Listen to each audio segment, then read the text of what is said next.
चलो स्टार्ट करते हैं आज का सेशन। ओके, लास्ट क्लास में मैंने आपको ये जो सामने लिखा हुआ कोड दिख रहा है ये एक्सप्लेन किया था कि इसमें जब हमने बिना ट्राई कैच के लिखा था तो जावा अपने हिसाब से कोड को टर्मिनेट कर दे रहा था, या फिर जब हमने ट्राई कैच लगाया तो हमारे पास एक ऑप्शन आ गया कि हम खुद के हिसाब से एक एक्सेप्शन को मैनेज कर सकते हैं, अपने हिसाब से आउटपुट जनरेट कर सकते हैं, प्लस प्रोग्राम अनएक्सपेक्टेडली टर्मिनेट नहीं होगा, जहां तक हमने कोड लिखा है वो पूरा का पूरा चलेगा। ठीक है, आज हम इसी कोड के आगे का कुछ और कंटेंट लिखने वाले हैं। तो मैं काम कर रहा हूँ, सबसे पहले तो पूरे कोड को ना कॉपी कर लेता हूँ, ठीक है, क्योंकि अगला कोड इसी से सिमिलर है। ओके, उसमें हम क्या करने वाले हैं, एक ही ट्राई के साथ दो कैच ब्लॉक लगाने वाले हैं। क्वेश्चन आता है हम ऐसा क्यों करेंगे, तो वो मैं स्टेप बाय स्टेप समझाता हूँ आपको। ओके, लेकिन हाँ उसके पहले इसका नाम टेस्ट एक्सेप्शन 3 कर देते हैं ताकि याद रखने में आसानी रहे। हम स्टेप बाय स्टेप चल रहे हैं ना, एक्सेप्शन 1 2 3 ऐसे करके, ताकि याद रखने में बहुत आसानी रहे कौन से नंबर पे कौन सा प्रोग्राम पढ़ना है। ओके, सेव किया मैंने इसको। ओके, सेम फोल्डर में with the heading test exception 3.java। Okay, देखो प्रोग्राम सेव हो गया है। यहाँ पर ना हम एक एरे भी बना लेते हैं, ठीक है। तो मैंने यहाँ लिखा D of subscript is equals to, curly brackets के अंदर लिख देते हैं 1,2,3। ठीक है, मेरे अरे में 3 एलिमेंट्स मैंने रख दिए हैं। ओके, देन हमने यहाँ पर system dot out dot printer में हेलो प्रिंट किया था, ट्राई ब्लॉक के अंदर C is equals to A upon B लिखा था, देन सी को प्रिंट किया था। देन यहाँ पर एक लाइन और लिख देते हैं, ठीक है। कौन सी लाइन, तो उसके लिए हमने यहाँ पर लिख दिया डी ऑफ 3। ओके, बहुत सिंपल सा स्टेप है, अरे के एलिमेंट को प्रिंट करने का ट्राई किया है मैंने इसी के अंदर। पूरा प्रोग्राम लास्ट क्लास का है। ये एक एक्स्ट्रा लाइन लिखी है और यहाँ पर एक एक्स्ट्रा स्टेटमेंट प्रिंट किया हुआ है, ठीक है। ट्राई और कैच में कोई एक्स्ट्रा कोड नहीं किया, मतलब कैच कोई एक्स्ट्रा नहीं लगाया, कुछ भी नहीं किया है, ठीक है। अच्छा देखो बी की वैल्यू कितनी है, 0। डेफिनेटली इस लाइन पर एक एक्सेप्शन आ जाएगी, मुझे कुछ समझाना है यहाँ पर, है ना। जब भी किसी लाइन पर एक्सेप्शन आती है तो कौन एक्टिवेट हो जाता है, JRH, है ना। दिमाग में सोच लो JRH का फुल फॉर्म क्या था, जावा रन टाइम हैंडलर, ये आपको याद होना चाहिए, ठीक है। जो JRH है हमारा, जैसे वो एक्टिवेट हुआ, ओके, उसने कौन सी कैटेगरी की एक्सेप्शन डिटेक्ट की, यहाँ पर तो अर्थमेटिक एक्सेप्शन आ रही है, तो वो अर्थमेटिक एक्सेप्शन क्लास का ऑब्जेक्ट बनाएगा और उस ऑब्जेक्ट को यहाँ से थ्रो कर देगा इसके पास।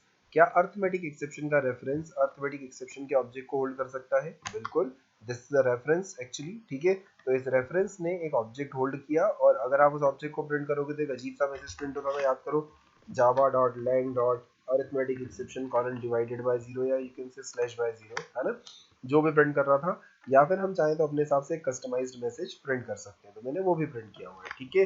अभी इस कोड को एक बार सेव करके कंपाइल और रन करके देख लेते हैं। मैंने यहाँ पर लिखा Java C test exception third dot जावा।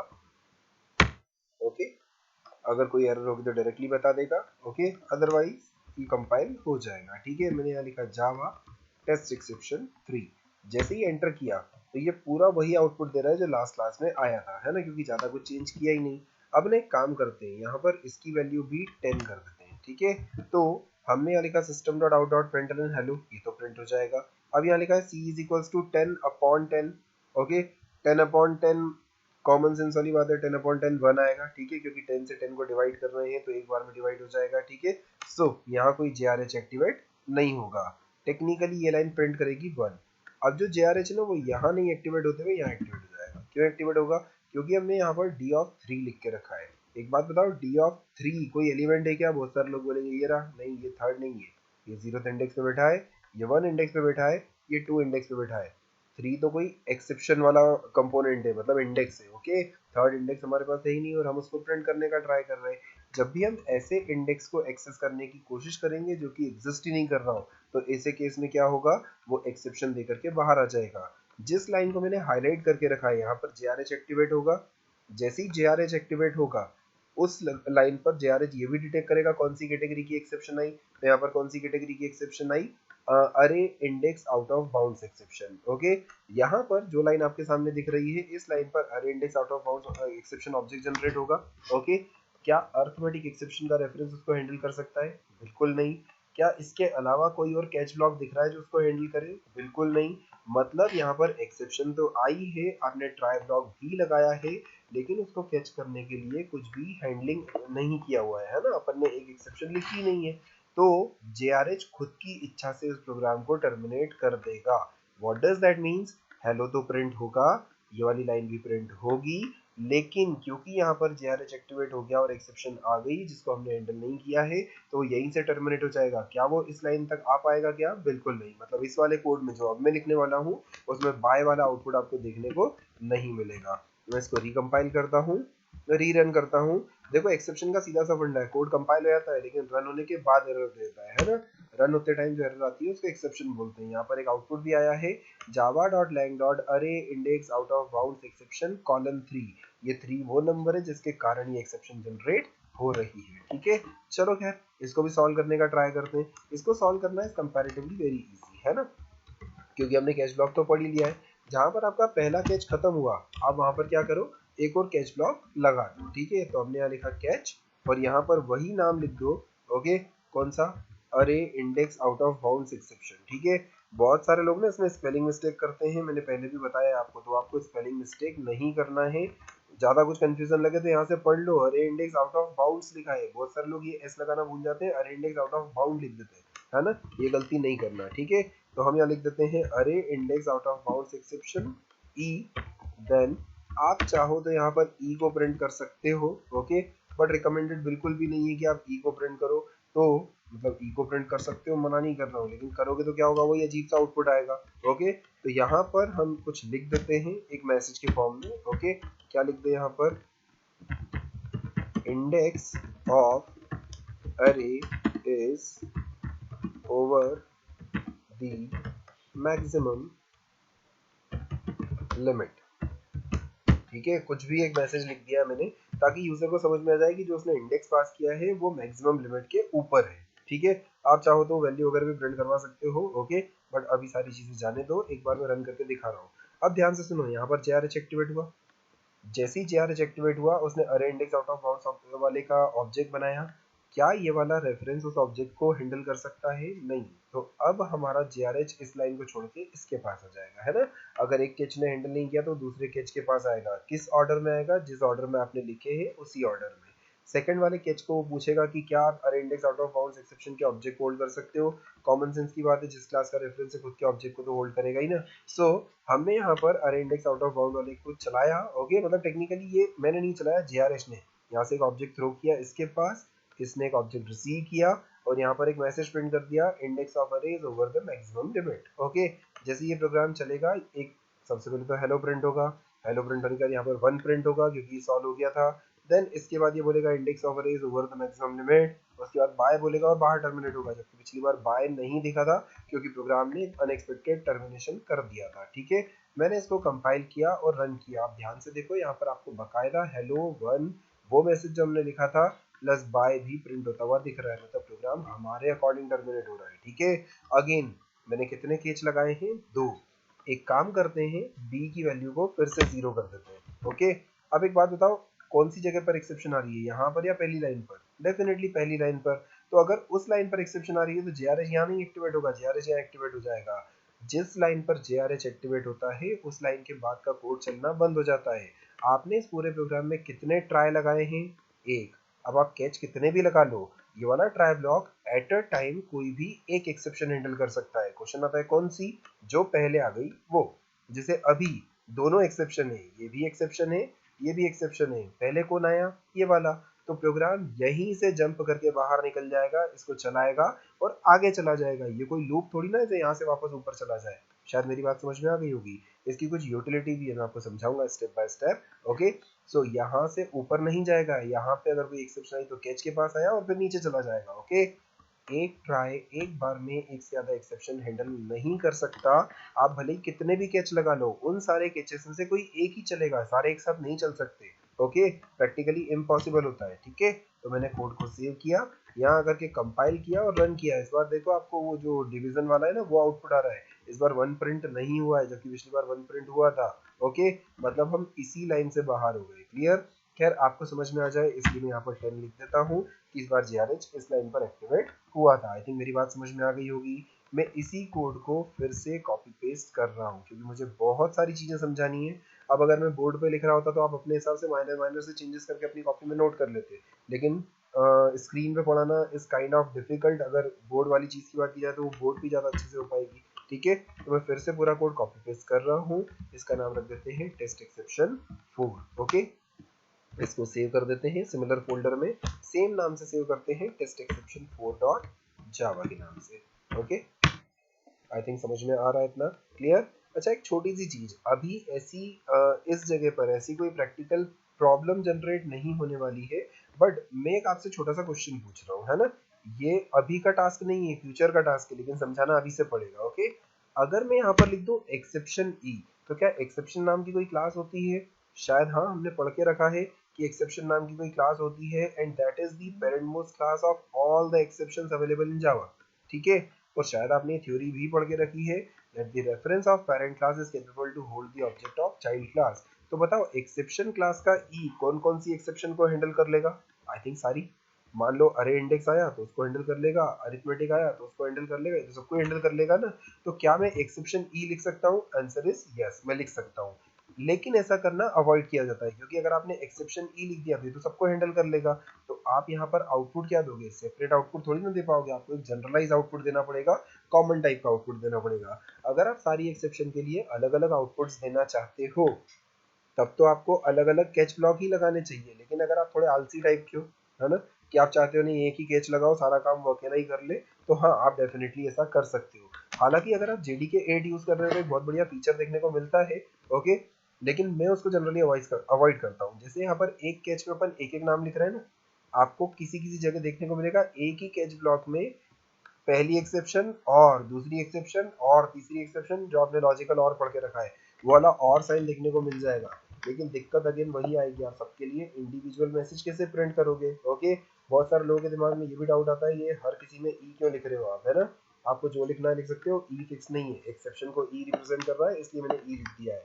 क्वेश्चन आता है दोनों ब्लॉक में ई क्यों लिखा है? तो इसका स्कोप यहीं तक, इसका स्कोप यहीं तक, कोई दिक्कत नहीं आएगी। ठीक है, वापस से आता हूँ, अगर मैं एक्सेप्शन ई लिखना चाहूँ तो मैं लिख सकता हूँ, लेकिन लिखना अवॉइड करना चाहिए। दूसरा, इसको लिखने के कुछ नियम कायदे कानून होते हैं। कौन कौन से? अगर मैं अभी इसको लिख के चलाऊँ तो ये कोड नहीं चलेगा। क्वेश्चन आता है क्यों नहीं चलेगा? क्योंकि इस ट्राई में कोई भी एक्सेप्शन आए, ये वाला कैच चला लेगा उसको, है ना? इस कैच के आगे दूसरे कैच पे कभी सर्च करने जा पाएगा क्या? मान लो यहाँ पर ये वाली एक्सेप्शन आ गई है अर्थमेटिक, तो ये हैंडल कर लेगा। अगर अरे इंडेक्स आई तो भी तो ये हैंडल कर लेगा। कोई तीसरी चौथी पांचवी कोई भी एक्सेप्शन आ गई तो यही तो हैंडल कर लेगा। क्या वो अगले वाले कैच तक जा पाएगा क्या? नहीं। तो ऐसे केस में ये अनरीचेबल कैच ब्लॉक हो जाएगा, हम उस तक कभी जा ही नहीं पाएंगे, तो कोड कंपाइलेशन एरर दे देगा। ठीक है, देखो यहाँ पर वेट अ सेकेंड, शायद से मैंने थर्ड वाले को कंपाइल कर दिया मिस्टेकनली। ओके ओके, ध्यान से देखो, ये बता रहा है कि ये जो अरे इंडेक्स आउट ऑफ बाउंड है ना, ये ऑलरेडी आप कर चुके हो कैच। अब आप बोलोगे ऑलरेडी कहाँ कैच हो गया? ये इसने ऑलरेडी कैच कर लिया, तो नीचे वाला अनरीचेबल हो गया ना, तो इस तक कभी जा ही नहीं पाएगा। तो इसको लिखने का एक रूल होता है ना, जो ये कैच ब्लॉक है ना ये वाला, इसको लिखने का एक छोटा सा रूल होता है। क्या रूल होता है? या तो इसको अकेला लिखो, है ना, या फिर इनको इस सब के बाद में लिखो, यहाँ पर लिखो। ओके, तो कोई दिक्कत नहीं आएगी। ठीक है, हालांकि अभी मेरे कोड में इसका कोई खास काम रह नहीं गया। ओके, बट स्टिल मैं आपको समझाने के लिए बता देता हूँ। ओके, काम करते हैं, कोई जनरलाइज मैसेज लिख देते हैं।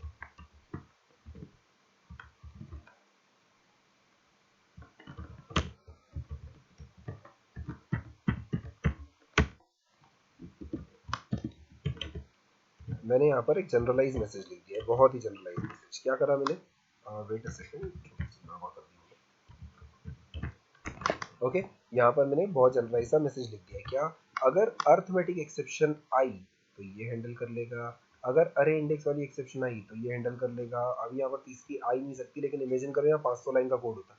ओके, तो उन 500 में अगर इन दो के अलावा कोई सी आ गई तो ये हैंडल कर लेगा। ओके, समझ में आ गया होगा? मतलब ये वैसा कोड हो गया जो बिना एक्सेप्शन हैंडलिंग के नहीं चलेगा, ये यूनिवर्सल काइंड ऑफ कोड हो गया। लेकिन ये वाला ब्लॉक लिखना जनरली अवॉइड करना चाहिए। अब अगर मैं बोर्ड पे पढ़ा रहा होता तो आपको लिखे हुए कोड भी थोड़े से चेंजेस करके बता देता, लेकिन अभी मुझे अलग से ही पूरा लिखना पड़ रहा है। ठीक है, तो आप अगर कॉपी में लिख रहे हो तो ये वाला कोड पूरा लिखना, और इसकी हिंट लिख लेना कि अगर हम कैच एक्सेप्शन ई लिखते हैं तो it will handle all the exceptions, but इसको या तो अकेला लिखना चाहिए या फिर सबसे आखिरी में लिखना चाहिए। ठीक है, एक बार अब चला के दिखाया जाए कि टेस्ट एक्सेप्शन 4 में कोई एरर नहीं है, ये कंपाइल भी होगा और रन भी होगा। बट अगेन कोई फायदा नहीं है, क्योंकि उस वाली एक्सेप्शन को जनरेट ही नहीं किया, तो उस वाले का आउटपुट भी देखने को मिलेगा नहीं है सच, है ना? यहाँ पर भी इसी एक्सेप्शन आई नहीं रही जो यहाँ तक जाए। बट हाँ मैं एक तरीका बता रहा था कि हम ऐसा भी कुछ कोड कर सकते हैं, ऐसा भी कुछ कोड लिख सकते हैं। आई थिंक ये बात बहुत इजीली समझ में आ गई होगी, ठीक है। देन अगला कोड जो लिखें उसके लिए भी मुझे इसी को कॉपी पेस्ट करना पड़ेगा, ज़्यादा अच्छा रहेगा। ध्यान से देखो, इस बार मैं आपको ये बता रहा हूँ कि इस वाले कोड में आपने कितनी लाइनें लिखी, 3, जिनमें से 2 चीज़ें ऐसी थी जो एक्सेप्शन जनरेट कर सकती थी। बट एट अ टाइम कितने केस ब्लॉक चल रहे हैं, एक ही चल रहा है। या तो ये ऊपर वाला चल जाएगा या फिर ये नीचे वाला चल जाएगा, दोनों एक साथ चले क्या? नहीं, कभी भी एक ट्राई ब्लॉक 2 केज को एक साथ नहीं चला सकता है ना, जो पहले आया उसके अकॉर्डिंग चलाने लग जाएगा। तो अगेन इसको समझाने के लिए, मतलब ऐसा नहीं, देखो कभी भी कोई भी चीज में कंपैरिजन होता है तो एक अच्छा एक बुरा नहीं होता है, कंडीशन या सिचुएशन पर डिपेंड करता है कौन सा अच्छा कौन सा बुरा है ना। तो उसको समझने के लिए अपन एक नया कोड लिखते हैं, ठीक है। तो उसके लिए अच्छा हाँ, एक और चीज पहले ही मेंशन कर दूं, ये सारे कोड आपकी कॉपी में लिखे हुए होना चाहिए। मैं नेट पे कितना भी पढ़ा दूं, आपके व्हाट्सएप पे सारे ये रखे हुए भी हो, कोई फर्क नहीं पड़ता, आपकी कॉपी में लिखा होगा तो ही आपके काम का है, नहीं तो ये किसी काम का नहीं है, ठीक है। चलो खैर पहले इसको सेव कर देते हैं। ओके, सेम फोल्डर के अंदर टेस्ट एक्सेप्शन 5 के नाम से। Okay done. इसके अंदर मैं क्या करने वाला हूँ, मल्टीपल ट्राई कैच लगाने वाला हूँ। बहुत ध्यान से सुनना, मैंने क्या किया, इस वाले प्रोग्राम में इस लाइन को यहाँ से कट कर दिया। अब इस वाले कोड में एक एक्सेप्शन आ सकती है, कौन सी, ये वाली, इसको यहीं लिखा रहने देते हैं। जब ये कंप्लीट हो गया तो यहाँ पर मैंने एक और ट्राई लगाया। ये चीज याद रखना कि हर ट्राई के पास अपना कैच होना जरूरी होता है। ऊपर वाले ट्राई का खुद का कैच हमने लिख दिया है ना, नीचे वाले ट्राई का अपना कैच लिख रहे हैं। इस वाले ट्राई कैच ब्लॉक का नीचे वाले ट्राई कैच से कोई लेना देना नहीं है, बीच में स्पेसिंग भी कर देता हूँ ना, पूरा सेपरेट है। ओके, तो दोनों सेपरेट है क्योंकि इस बार हमने 2 ट्राई ब्लॉक लगाए हैं, और अगर दोनों में भी एक्सेप्शन आती है तो ये दोनों अपने अपने कैच को चला सकते हैं, ठीक है। चलाने के लिए मैं जानबूझ के यहाँ पर कुछ लिख रहा हूँ, that is b is equals to 0। मैं यहाँ पर भी वो JRH वाली लाइन लिख देता हूँ कि यहाँ भी JRH एक्टिवेट होगा, सॉरी, ठीक है। यहाँ भी JRH एक्टिवेट होगा, नीचे भी JRH एक्टिवेट होगा। और इस वाले कोड का ऐसा कोई काम नहीं है, तो मैं इसको इरेज कर देता हूँ। लिखा भी रहे तो मुझे कोई नुकसान नहीं पहुंचा रहा है, बट हटा दिया जाए तो ज़्यादा बेहतर रहेगा, ठीक है। आई थिंक ये समझ में आ गया होगा। इस पूरे सिनारियो को कहा जाता है multiple try catch in a program. Okay, ऊपर लिख देता हूँ ताकि आप भूल ना जाओ, मल्टीपल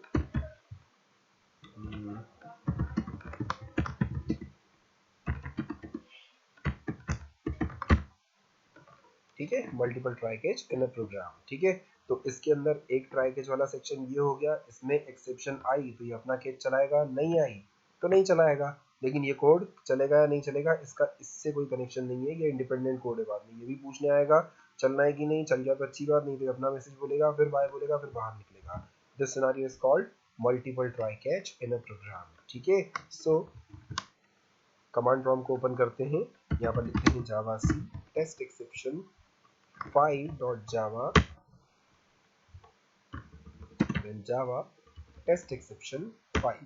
अब ध्यान से देखो, हेलो के बाद डोंट डिवाइड बाय 0 भी आया है, index of arrays over the maximum limit भी आया है, और y वाला मैसेज भी आया है। मतलब ये प्रोग्राम 2 एक्सेप्शन हैंडल कर रहा है क्योंकि हमने ट्राई ब्लॉक 2 लगाए हैं। क्वेश्चन आता है कौन सा अच्छा, अगेन इनवैलिड क्वेश्चन है ना, कोई भी अच्छा या बुरा नहीं होता है। मैं आपको समझाने के लिए एक लाइन लिख के बता रहा हूँ जिससे आपको क्लैरिफाई हो जाएगा कि कौन सा कब अच्छा होगा, है ना। देखो इस वाले प्रोग्राम में जो मैंने आपके सामने लिखा है, इसमें इंडिविजुअल ट्राई कैच ज्यादा अच्छा है। क्यों? क्योंकि इस ऑपरेशन का इस ऑपरेशन से कोई कनेक्शन नहीं है।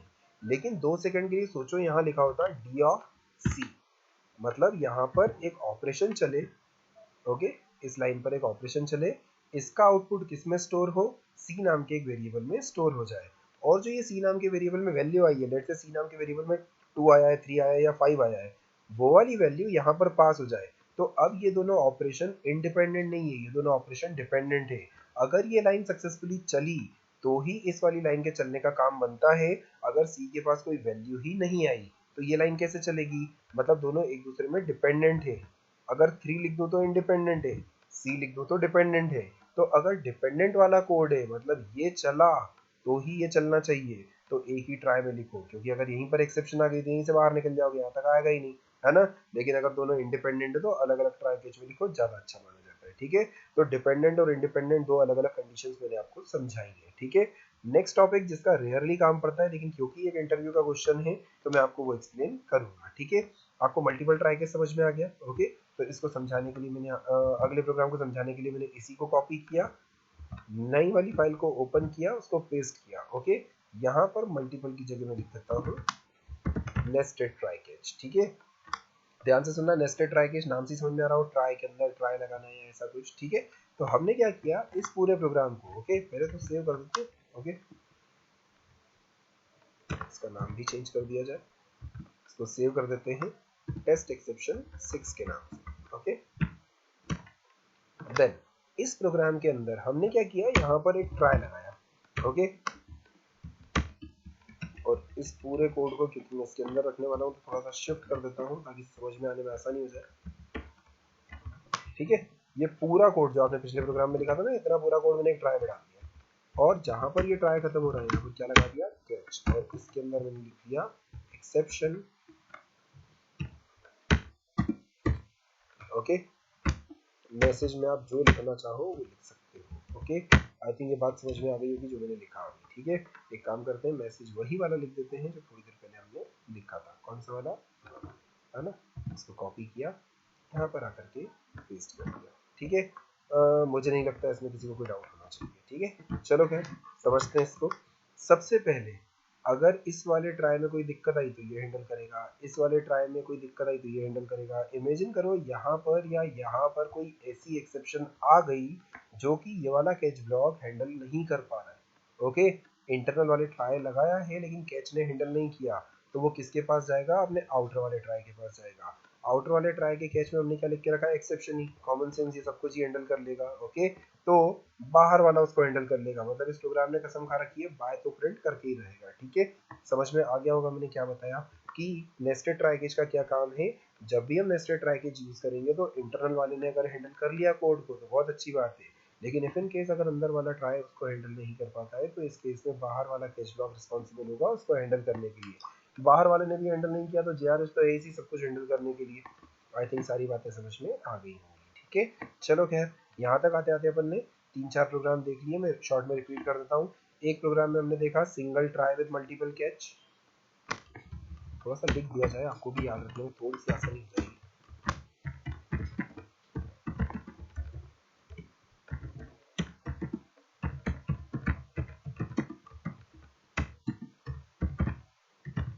ठीक है, ये हो गया single try with multiple catch blocks. ये हो गया आपका मल्टीपल ट्राई कैच, यहाँ पर भी लिख दिया जाए थोड़ा सा।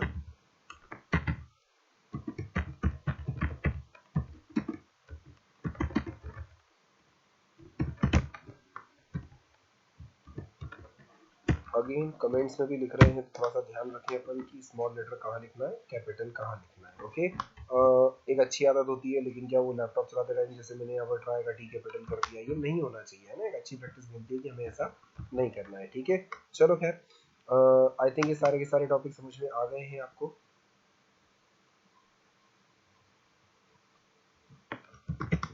थोड़ा सा करेक्शन कर दिया जाए ताकि कल को कोई मुझे ब्लेम न करे आपने खुद ने गलत लिखा था।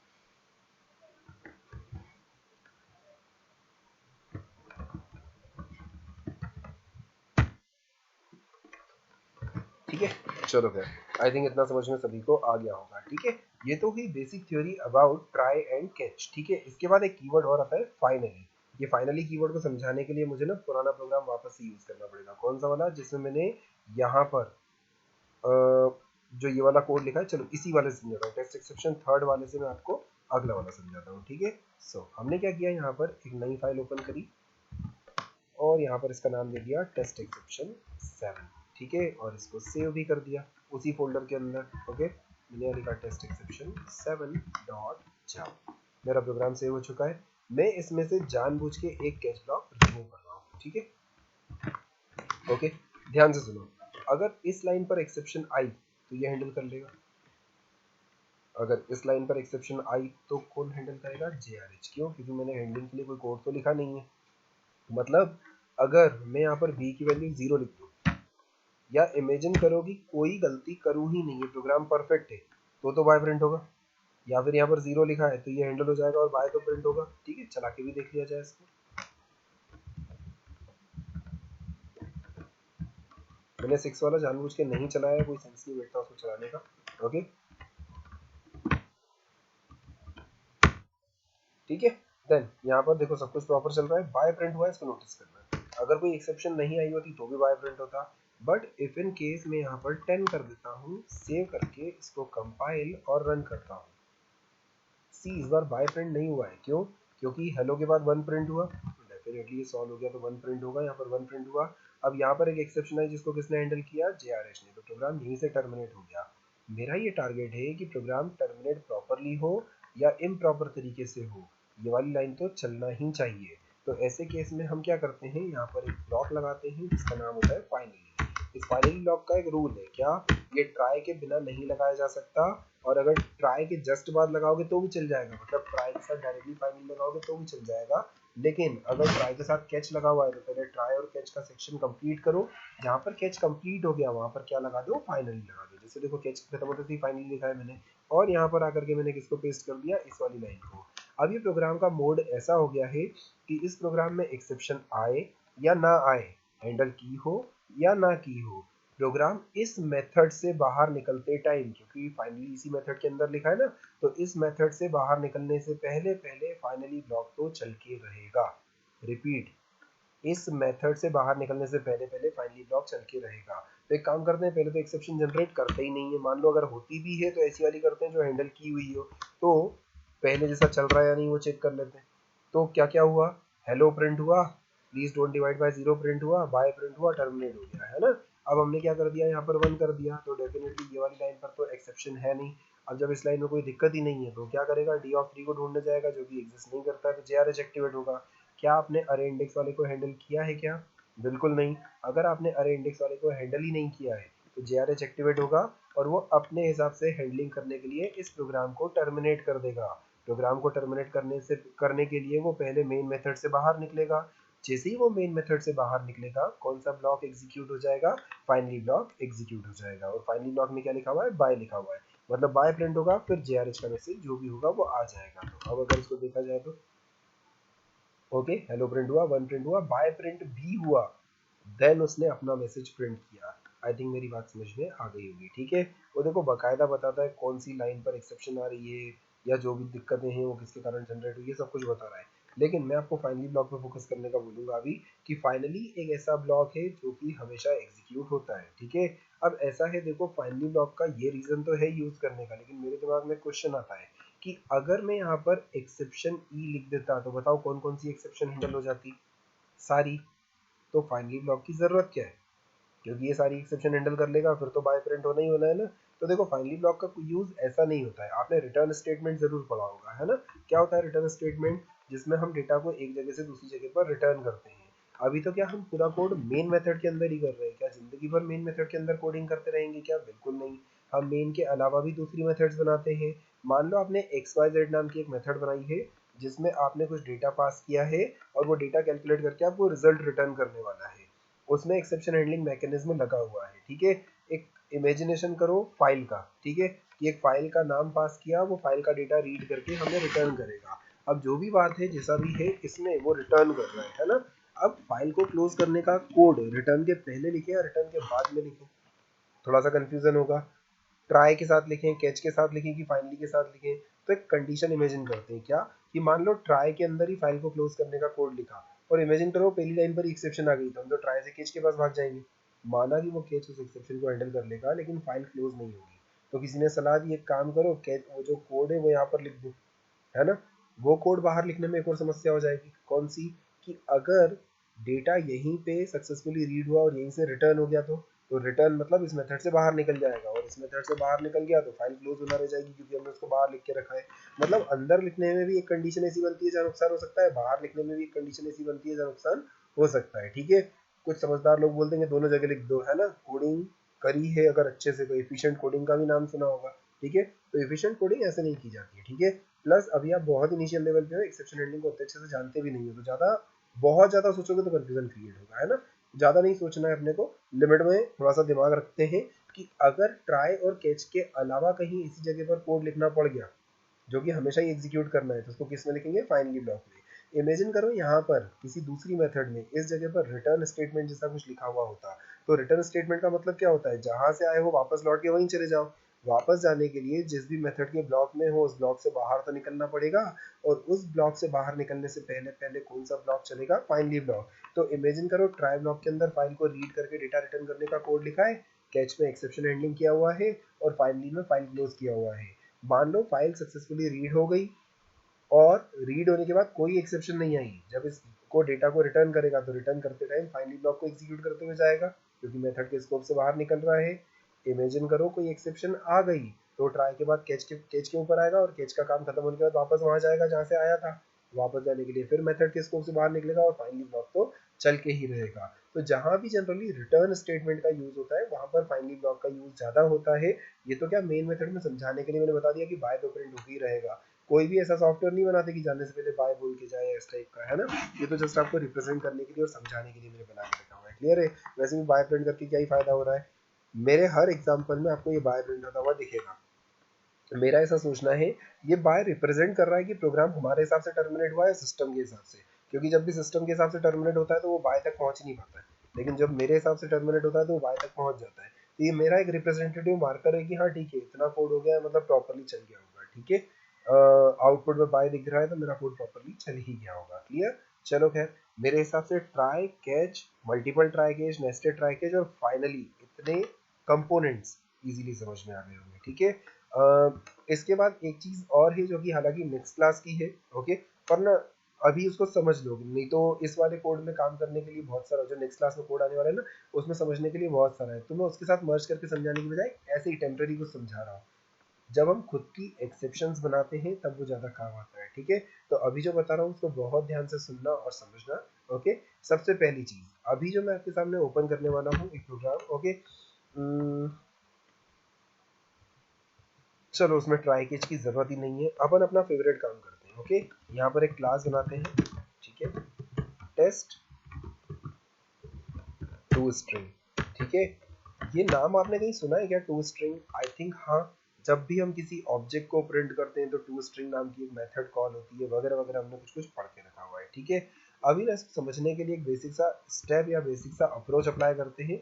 जो मैं आपको समझाना चाह रहा हूँ उस कंटेंट पे फोकस करना। ठीक है, बहुत इंटरेस्टिंग काइंड ऑफ है। ओके, खुद की एक्सेप्शन बनाने में काम आएगा, अभी काम नहीं आएगा, है ना, समझाऊंगा कैसे काम आता है। ठीक है, इस कोड को पहले सेव कर लिया जाए। ओके, तो सेव कर देते हैं इसको test2string जावा के नाम से, है ना।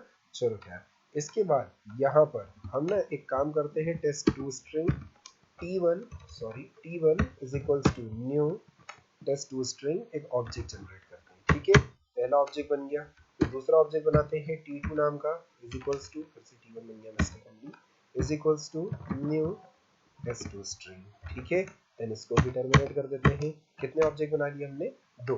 अब हमेशा की तरह हम क्या करते हैं, प्रिंटिंग कर लेते हैं। तो जैसे आप प्रिंटिंग हमेशा से करते आए हो वैसे यहाँ पर प्रिंटिंग कर लेते हैं। ठीक है, हमने यहाँ लिखा system.out.println,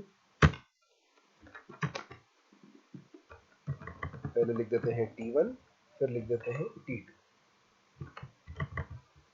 ठीक है, डेफिनेटली हमने यहाँ पर क्या किया है, ऑब्जेक्ट को प्रिंट किया हुआ है। अच्छा, आपको याद होगा जब भी हम किसी क्लास के ऑब्जेक्ट को प्रिंट करते हैं तो इंटरनली यहाँ पर एक मेथड कॉल होती है। कुछ लोगों ने ये टॉपिक बहुत डिटेल में पढ़ के रखा है तो याद होगा। ओके, कौन सी मेथड कॉल होती है, टू स्ट्रिंग। ये आपने या मैंने नहीं बनाई है, ये बनी बनाई मेथड है।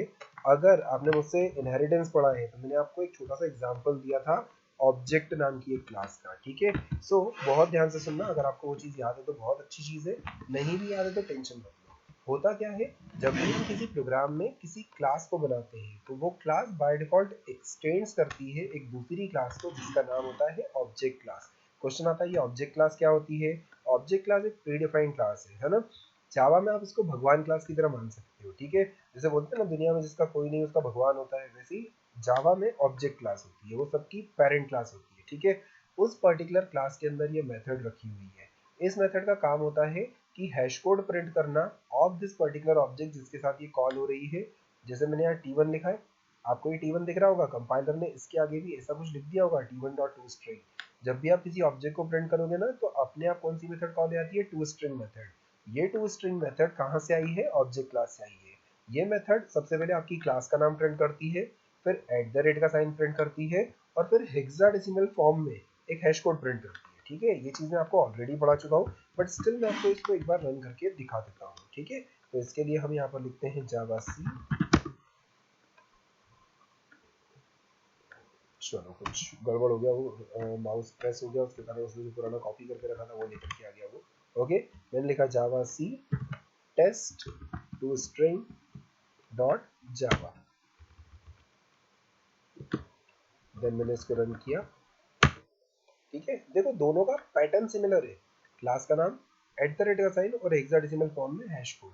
हैश कोड सिर्फ इतना सा एरिया है ना, ये @ के साइन के पहले तो क्लास का नाम लिखा हुआ है, और क्लास किसी पैकेज में होती है, पैकेज का नाम भी बताता। मैं आपको ये समझाना चाह रहा हूँ कि इस मेथड को मैं कॉल ना भी करूँ तो भी ये मेथड कॉल हो रही है इंटरनली। ठीक है, अपन फिर से रन करते हैं।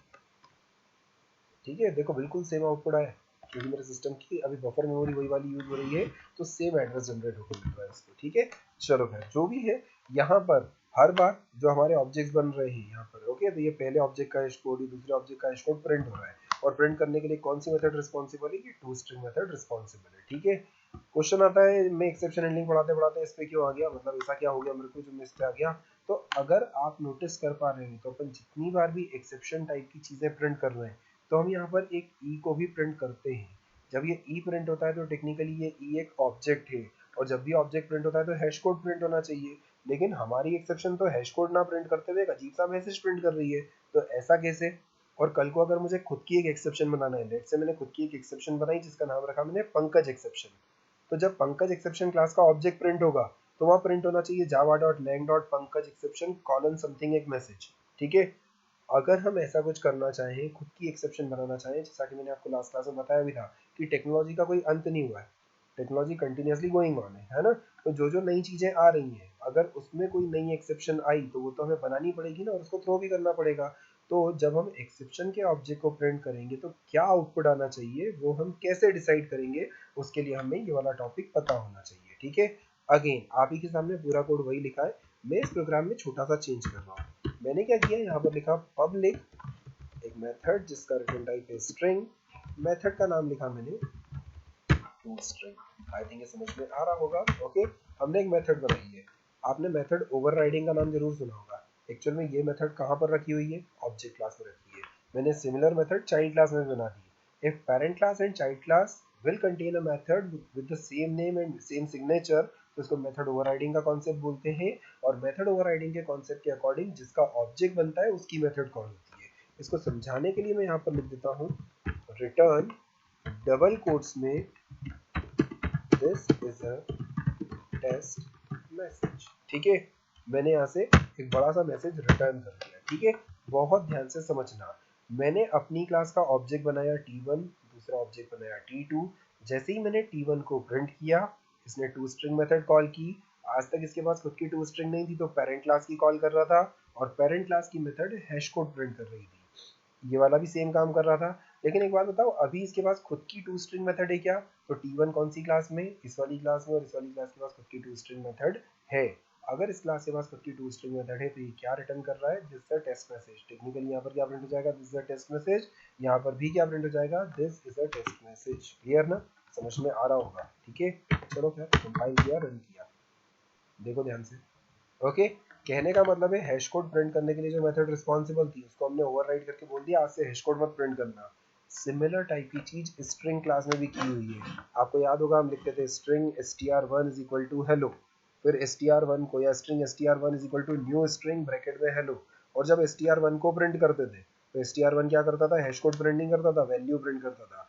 वो कैसे करता था, क्योंकि उसकी भी टू स्ट्रिंग मेथड को चेंज कर दिया गया था। इसको समझाने के लिए मैं एक काम करता हूँ, यहाँ पर स्ट्रिंग टाइप का एक वेरिएबल लिखता हूँ जिसका नाम रख दिया मैंने मैसेज। ठीक है, देन यहाँ पर हम एक टेस्ट टू स्ट्रिंग क्लास का कंस्ट्रक्टर बना लेते हैं। आई थिंक सबको पता है कंस्ट्रक्टर क्या होता है ना। सो हम यहाँ पर एक कंस्ट्रक्टर बना लेते हैं। इस कंस्ट्रक्टर के अंदर कंस्ट्रक्टर ना बोलते हुए इसको पैरामीटराइज कंस्ट्रक्टर मान लिया जाए तो ज़्यादा अच्छा रहेगा। यहाँ पर एक स्ट्रिंग str लिख दिया मैंने। ठीक है, देन यहाँ पर आकर के मैंने लिख दिया message is equals to str। मैं पूरा कोड कर दूँ तो पूरा डिटेल में आपको समझाता हूँ, ये मैं चाह क्या रहा हूँ। ठीक है, देन ये जो है पैरामीटराइज कंस्ट्रक्टर है, तो इसको यहाँ से कॉल कर लेते हैं हेलो, यहाँ पर डबल कोट्स में पास कर लेते हैं। ठीक है, बहुत ध्यान से समझो, हमारे पास एक क्लास है जिसका यहाँ पर नाम लिखा हुआ है। थोड़ा सा मिनिमाइज करता हूँ, उसके फॉन्ट छोटे करता हूँ ताकि कोड पूरा एक साथ आ जाए। चलो समझो, यहाँ पर हमने क्या किया है, क्लास बनाई। ओके, इस क्लास के अंदर एक इंस्टेंस वेरिएबल है, एक कंस्ट्रक्टर है, एक टू स्ट्रिंग मेथड है और एक मेन मेथड है। मेन मेथड में हमने एक ऑब्जेक्ट बनाया t1। जब भी किसी क्लास का ऑब्जेक्ट बनता है तो कंस्ट्रक्टर कॉल होता है। हमने यहाँ से टेस्ट टू स्ट्रिंग का कंस्ट्रक्टर कॉल किया और उसको हेलो पास किया। ध्यान से सुनो, जैसे ही t1 बना, जब भी किसी क्लास का ऑब्जेक्ट बनता है तो इंस्टेंस वेरिएबल को मेमोरी एलोकेट होती है, तो t1 डॉट मैसेज को मेमोरी एलोकेट हो गई। इमेजिन कर लो दिमाग में एक वेरिएबल है t1 डॉट मैसेज, यहाँ से हमने क्या पास किया, हेलो। हेलो किस में गया, str में, और str की कॉपी किस में बन गई, मैसेज में। टेक्निकली t1 के मैसेज में क्या पहुंच गया, हेलो। ठीक ऐसे ही हमने जब t2 ऑब्जेक्ट बनाया तो t2 के लिए भी मैसेज को मेमोरी एलोकेट हुई होगी। ये जो इंदौर है वो यहाँ पर गया होगा और यहाँ से मैसेज में कॉपी हो गया होगा। इस बार मैसेज वेरिएबल किसका वाला यूज हो रहा होगा, t2 वाला। तो t1 के मैसेज में हेलो आ गया है, t2 के मैसेज में इंदौर आ गया है। अब हम यहाँ से जब रिटर्न कर रहे हैं तो रिटर्न करते टाइम ये ऐसा मैसेज नहीं करते हैं ना, हम यहाँ लिख देते हैं रिटर्न मैसेज। ठीक है, जैसे ही हमने t1 को प्रिंट किया तो t1 ने टू स्ट्रिंग मेथड कॉल की होगी। टू स्ट्रिंग मेथड क्या रिटर्न कर देगी, मैसेज। बताओ t1 का मैसेज क्या था, हेलो। t2 का मैसेज क्या प्रिंट होगा, इंदौर। देखो स्ट्रिंग क्लास जैसा नहीं हो गया, string str1 is equal to new string hello और string str2 is equal to new string Indore. str1 को प्रिंट करेंगे तो हेलो, str2 को प्रिंट करेंगे तो इंदौर। मतलब हमारे ऑब्जेक्ट के प्रिंट होने पर क्या आउटपुट आना चाहिए वो हम कौन सी मेथड के थ्रू डिसाइड कर सकते हैं, टू स्ट्रिंग मेथड से डिसाइड कर सकते हैं। अब क्या नेक्स्ट टॉपिक जो है उसमें हम क्या करेंगे, पहले इसको चला के देखते हैं।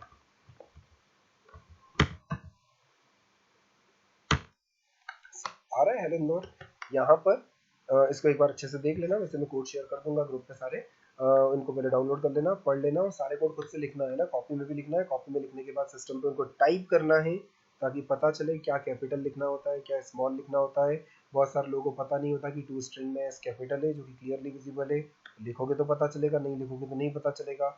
बहुत सारे लोग जो इतना जावा पढ़ने के बाद भी बहुत गंदी वाली मिस्टेक करते हैं, ऐसा टू स्ट्रिंग लिखते हैं। मेथड के नाम में कब से स्पेस आने लग गई है ना, टू अंडरस्कोर स्ट्रिंग लगा देते हैं। नहीं करना है ऐसा, किसी ने कुछ सजेस्ट किया कि आपको। बहुत सारे लोग बोलेंगे पब्लिक बनाओ या डिफॉल्ट बनाओ, क्या ही फर्क पड़ता है। अगर पैकेजेस पढ़े तो बहुत फर्क पड़ता है, हमें इस मेथड को पब्लिक ही रखना है। डिफॉल्ट बनाओगे तो ये मेथड अलग हो जाएगी, पेरेंट क्लास की मेथड अलग हो जाएगी। ठीक है, ओवरराइडिंग का केस माना ही नहीं जाएगा। ठीक है, चलो खैर समझ में आ गया होगा आई थिंक। पर हाँ, ये वाला टॉपिक कहाँ काम आएगा, नेक्स्ट क्लास में हम खुद की एक्सेप्शन बनाएंगे। मैं यहाँ पर टेस्ट एक्सेप्शन बनाऊंगा, आपको खुद के नाम की एक्सेप्शन बनानी है। मतलब अगर आपका नाम, जैसे मेरा नाम पंकज है तो मैं लिखूंगा पंकज एक्सेप्शन। आपका नाम है लेट से राम तो आप लिखोगे राम एक्सेप्शन। ओके, आप खुद के नाम की एक एक्सेप्शन बनाओगे। कारण कुछ भी हो सकता है, जैसे डिवाइड बाय 1, ये कोई एक्सेप्शन नहीं होती, लेकिन हम टेस्ट करेंगे। अगर किसी ने 1 से डिवाइड किया तो हम तो एक्सेप्शन दे देंगे। ठीक है, क्योंकि 1 से डिवाइड करने में कोई समझदारी नहीं है। ओके, आई थिंक मेरी सारी बातें समझ में आ गई होंगी, मैंने क्या क्या बताया। इस सेक्शन तक कोई भी दिक्कत या कोई भी डाउट हो तो ग्रुप पे पूछ लेना।